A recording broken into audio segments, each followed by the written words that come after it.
We are live again for episode 2 of the Black Belt to Business podcast.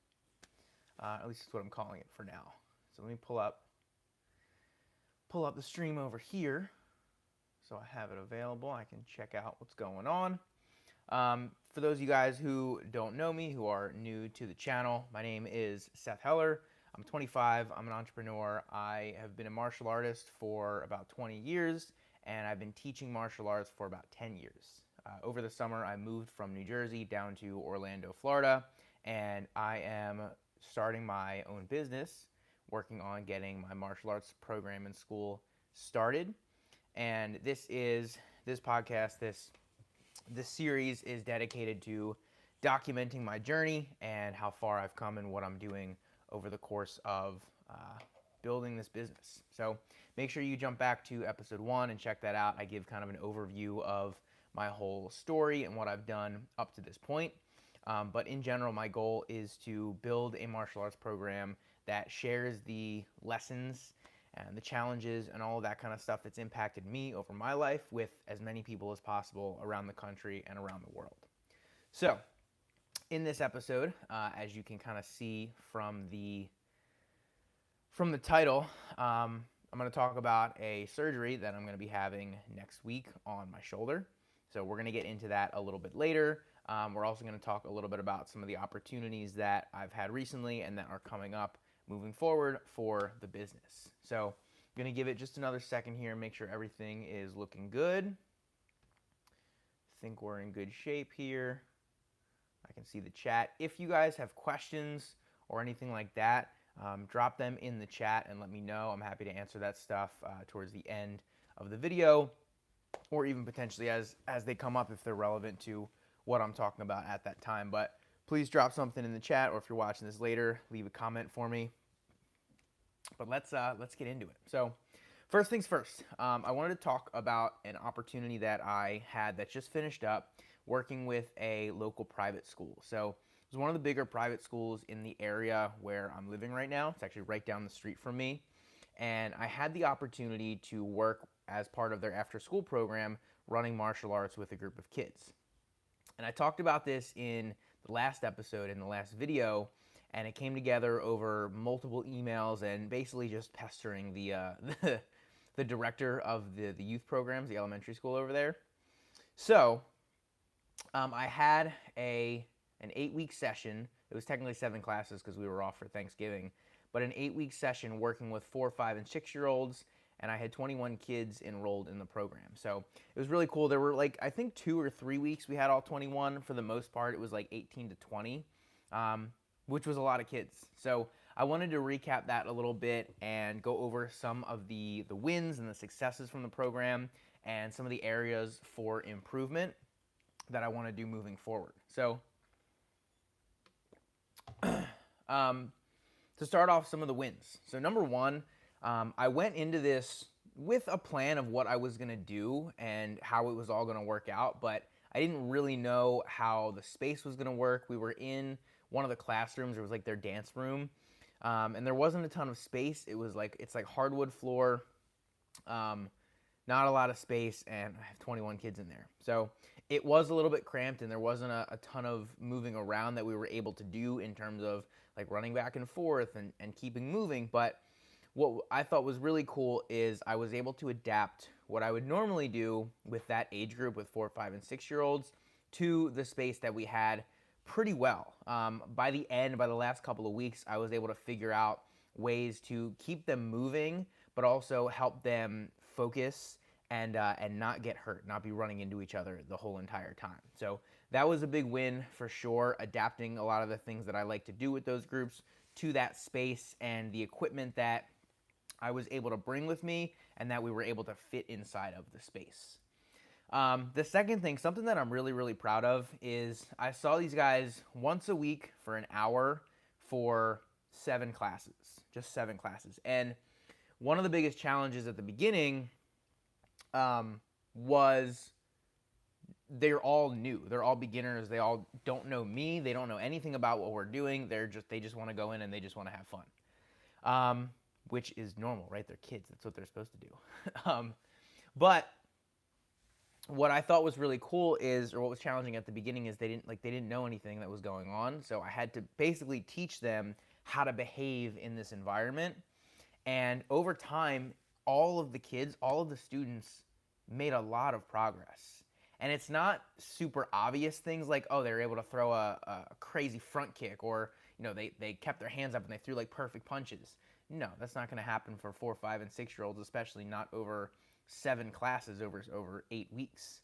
But what was really cool is some of the kids that were kind of bouncing off the walls and getting wild, they were able to focus and pull it together and follow directions by the end of the session. Um, some of the kids that were like, they were focused and they were trying, but they were like uncoordinated, or they weren't sure what to do. Over time, as we did the exercise and the movements more, they did a really good job honing in their skills and getting stronger and getting better. So I was really happy that I could see all the kids come away with something, whether it was getting stronger, whether it was learning how to raise their hand when they had a question. That was a big thing. Like, everyone was talking over each other the first couple of weeks. But by the end, like, we're raising hands, we're waiting, we're getting called on.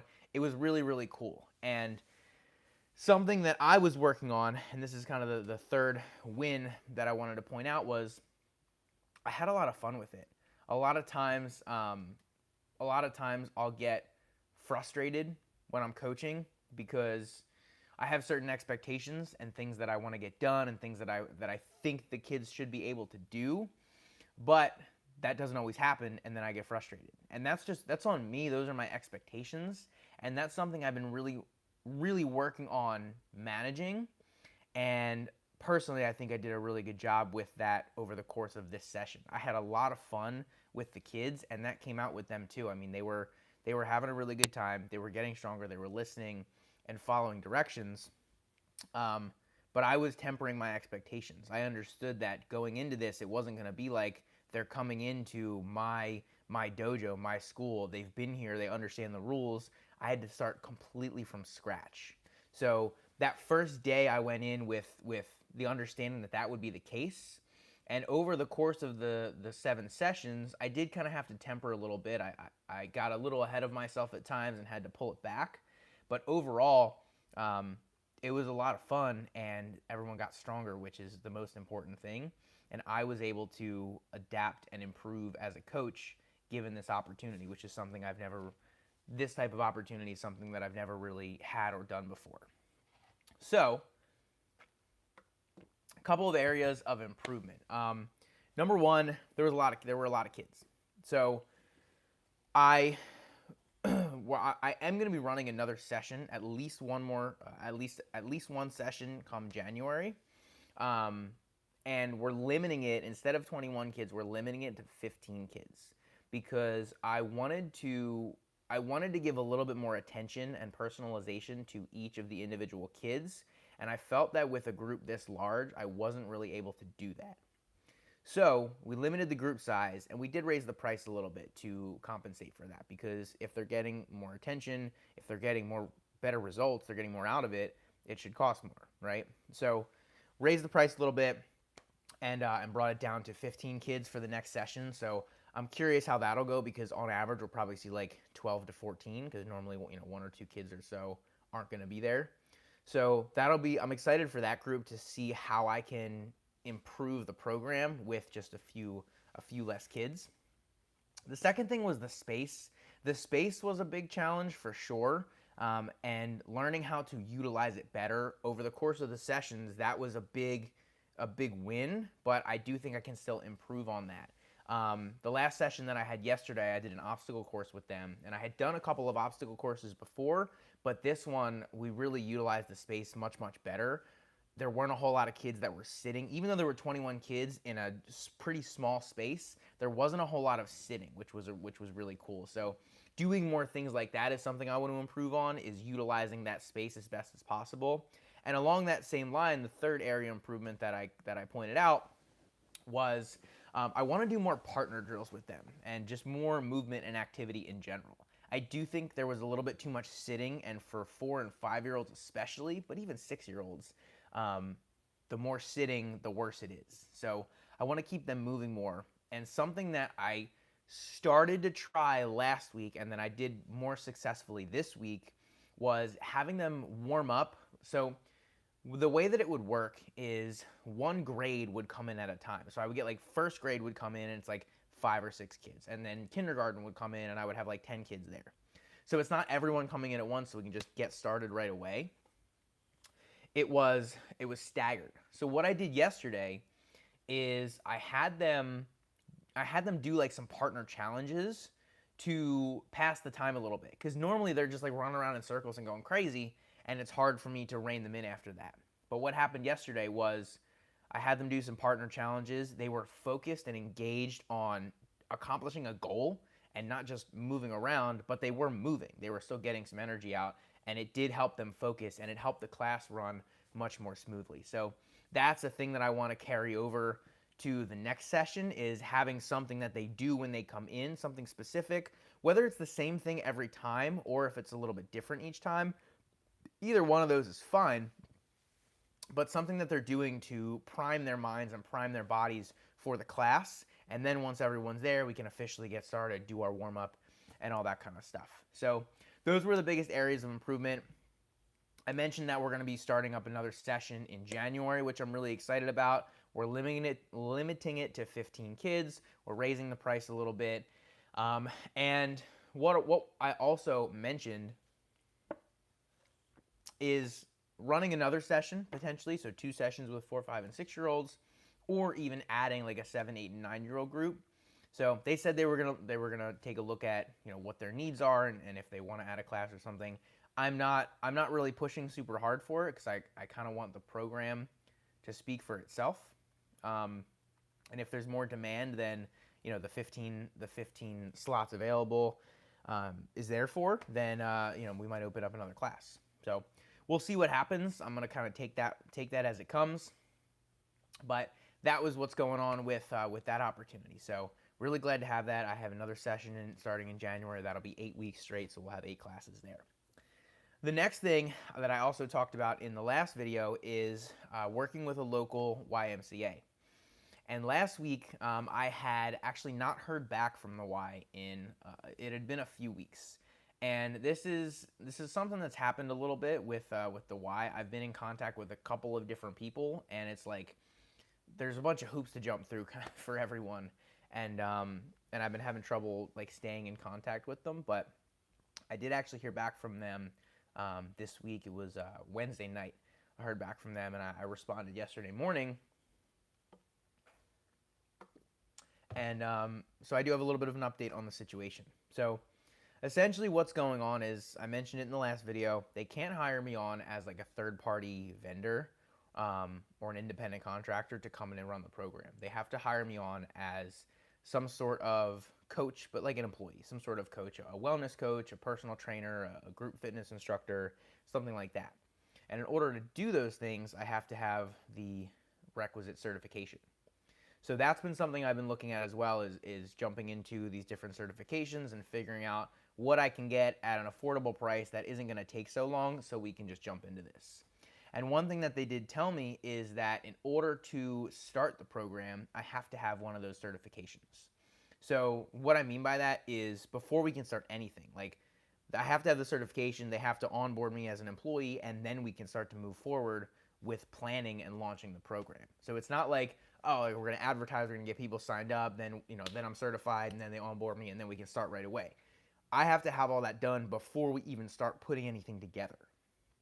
Now, I've spent a lot of time the last couple of weeks putting a lot of the program together. I wrote up a 15 email series and reviewed it and made some revisions that we can use to launch the program. I made a landing page on my website for the program, which it's not live yet because the program isn't available yet. But once it is, it'll be live up there. So make sure you guys check out my website for some more info, a little bit more background on me and my history. It's linked in the description. But so I've spent a lot of time putting that kind of stuff together. But none of it really matters until I get the certification done here. So I was looking into it yesterday morning, and I actually found an organization that they allowed me to take the test. This is for group fitness. I have to look into it for personal training too, but for group fitness, it allowed me to take the test before paying, because taking the test like without getting the certificate doesn't mean anything. So I took the test before I needed to pay. I haven't officially gone through and gotten the certificate there yet, but I took the test and I got like a 92. So I didn't even need to take any course or go through any materials, because I mean, I've been doing this for a long, long time, and I've coached a lot of people and coached a lot of classes. Um, but I passed that. So that's something that I have to figure out, because there are much cheaper certification options than that one, and I have to figure out is doing it through this organization and essentially paying for the speed of having it done, like just having it done and over with, is that worth the investment? We're talking like a couple $100 difference. Or do I want to go with one of the cheaper ones and figure out if they'll do, if I can just jump in and take the test right away, if I'd have to go to like a testing center or something. Like, I just took this test on their website, which I thought was pretty cool. So the other ones aren't giving me a whole lot of information, and because they're much cheaper, I'm a little bit skeptical. They do seem a little bit sketchy.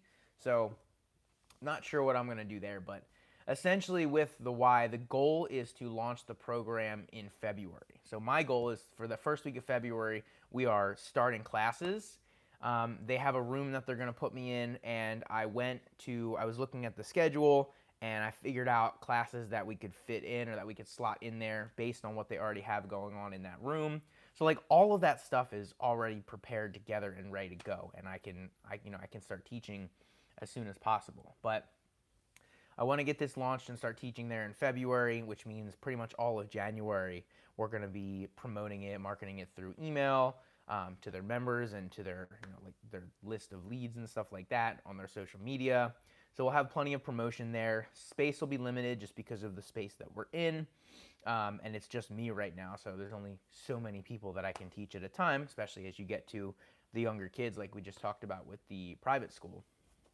But that is my goal, is to get that going starting in February. So I have to figure out some of the certification stuff, but the ball is rolling there, and I should have some sort of update probably every week or so, as much as I can do these live videos. So that is it for the Y. Again, if you have any questions on the private school and how that stuff went, anything on the YMCA, make sure you drop them in the chat, or if you're watching this after the fact, drop me a comment.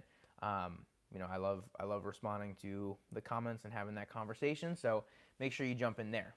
But for the biggest news, the reason that the title is what it is I'm having surgery. So turns out that I have a torn labrum in my right shoulder, and after talking with the doctor, I've been going to physical therapy for it's been about 6 weeks. Today was my actually official last session of physical therapy. I have a re-evaluation on Monday. But talking with the PTs, talking with the doctor, we determined that because it is torn, it's not going to heal on its own, and it's not something that just improving the stability in my shoulder is going to completely fix. So we thought it would be better to get it taken care of now versus waiting until it's worse. It's a harder surgery and a harder recovery, and I'm potentially not in as good of a position, personally, business-wise, time-wise, to get it done. So what we're doing is on Wednesday, I'm getting the surgery. They're going to repair the labrum. It's an arthroscopic surgery, which means that they make a couple of small incisions. One of them is for them to put a camera in, and then the other two are for them to go in and do the work that they need to. So they're going to put 3 anchors in the bone. There we go. Anyway, sorry about that. Not sure what happened there. So they're putting 3 screws into the bone to anchor, and then they're suturing the labrum. So essentially what happened is, if this is the bone or the socket of my shoulder, and this is the labrum is moved away. It's stretched away or tore off of the bone. So they have to basically suture it back down to the bone. And it's not all the way around. It's like maybe a third or almost half of the way around in the front of my shoulder. And the reason that I went to PT and had the MRI and all that is because I get frequent, they're called subluxations, or basically my shoulder dislocates and then goes back in frequently, like I had said. So in the past 6 months, I actually haven't had that happen in about 4 or 5 weeks, which is awesome. But before that, for like 6 months to almost a year, probably, it would happen like every 2 to 3 weeks, at least. And a lot of times it would be like 2 or 3 within the span of a week or two. So that wasn't good. It was painful, and it was preventing me from training how I want to train. And over time, it was just going to get worse. So decided that this was going to be the best time. Surgery is on Wednesday, so we're 5 days out, and the recovery is not going to be super easy. I'll be in a sling, definitely for the first 4 weeks of recovery, and then weeks 5 and 6, I'll be weaning off of the sling, so I'll be able to take it off and do some stuff without it. But I won't have any, or I'm not supposed to do any active range of motion, which means just moving my arm without any support, until I believe 2 months post-op. I'll start doing like passive stuff where I'm using the other arm to raise it pretty early on. They're going to have me in PT 2 weeks post-op. And then 3 months post-op, if I'm in a good spot, if they like where I'm at, then I get to start doing strengthening stuff and starting to use some weight and building up the muscle and strength in my shoulder and the surrounding muscles again. So overall, full recovery should probably take about 5 months, maybe 6. And that is a little bit conservative. The protocol that my doctor has is a little bit conservative based on what my PT had said.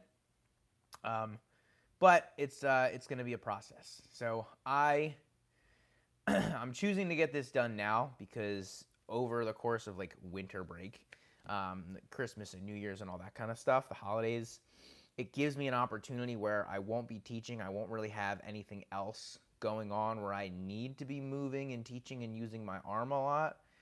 And then by the time mid to end of January comes around, where I should have some teaching opportunities again, like with the private school, and then come February with the Y, I'll be out of the sling and I'll be able to teach. I won't be able to do as much as I can now, like push-ups and bear walks and all that kind of stuff.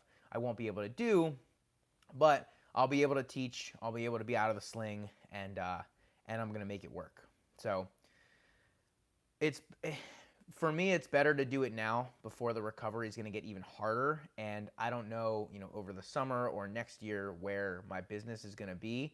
I might be knee deep in teaching and taking, 4 weeks or 6 weeks off from teaching.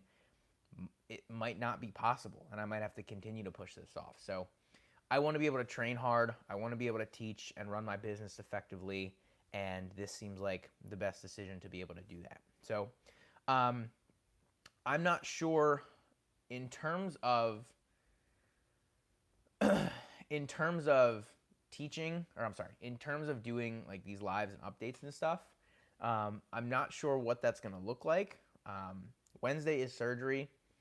I've been doing these videos on Fridays. It's kind of the schedule that I wanted to stick to, but I'm not sure if that's going to be possible. Next week, I might be on some heavy pain meds at that point still. So we'll see what's happening. I am planning on doing some live videos on my TikTok as well. That is also linked in the description. And once I hit 1,000 followers on Instagram, which is also linked in the description, I'm going to be doing some lives on there for sure. So make sure you guys check out my other social platforms for some other content, live videos that'll be going on there. Shorter stuff, probably. Hopefully a little bit more interactive. But I'll be giving updates on the surgery and recovery and all that kind of stuff. I will be traveling over the holidays, so I'm going to try to give updates as I go throughout that, how I'm doing traveling, what I'm doing to keep things moving and to continue the recovery. But I'm going to do everything I can to make sure that this thing recovers well. I recover ahead of schedule and get it as good as I can so that I can run my business. I can do what I love. I can make money, and I can continue to build and work towards the goal and the mission. So I appreciate you guys watching. Like I said, I'm not sure if I'll end up doing one of these next Friday, maybe over the weekend, like Saturday or Sunday. That might be a little bit more possible. before we head up north to see family for the holidays. It'll depend on where I'm at, but thank you guys for watching, especially if you made it this far. I appreciate it. Make sure you leave me a comment. Let me know that you watched. Let me know if you have any questions on any of the opportunities that I talked about coming up, the updates, or on the surgery in general. Again, I appreciate you watching. Make sure you tune in for the next episode of Black Belt to Business Owner. And if you haven't already, check out the first episode. But that's all for today. Thanks so much for watching, and I'll see you guys in the next one.